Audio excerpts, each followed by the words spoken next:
Hello friends, காலைல இட்லி தோசை மாவு இல்லாத டைமில் இந்த மாதிரி வீட்டிலேயே அரைச்ச சத்து மாவு கஞ்சி தாங்க குடிச்சுப்போம். இட்லிக்கு தூய மல்லியும் தோசைக்கு பூங்கார் அரிசியும் ஊற வச்சாச்சுங்க. இன்றைக்கி காராமணி குழம்பு தாங்க வைக்க போகிறேன். இதுக்கு நடுவில் பசிச்சதுன்னு எல்லாரும் ஐஸ் பிரியாணி சாப்பிட்டோங்க. அதாங்க பழைய சாதம். இதுக்கு வீட்டிலையே பண்ண வடுமாங்காய் ஊறுகாய் வச்சு சாப்பிட்டோங்க. சூப்பராக இருந்தது. இன்றைக்கி இட்லி தோசை மாவு அரைக்கிற ஷார்ட்ஸும் வருங்க, பாருங்கள். இப்போ குழம்புக்கு ரெடி பண்ணிடலாம். தட்டைப்பயிறு கூட நீங்கள் உருளைக்கிழங்கு கத்திரிக்காய் எது வேணால் போட்டுக்கலாம். நான் உருளைக்கிழங்கு எடுத்திருக்கேன். தாளிக்கிறப்பே கொஞ்சம் பெருங்காயம் சேர்த்திக்கலாங்க.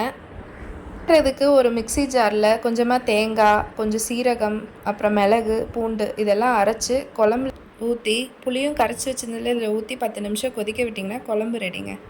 இப்போ இது கூடவே தொட்டுக்கறக்கு நல்ல காம்பினேஷனுங்க இது. பீன்ஸு, முட்டைக்கோஸு, கேரட்டு இதெல்லாம் போட்டு தேங்காய் நல்லா துருவினா சூப்பரான முட்டைக்கோஸ் பொரியல் ரெடிங்க.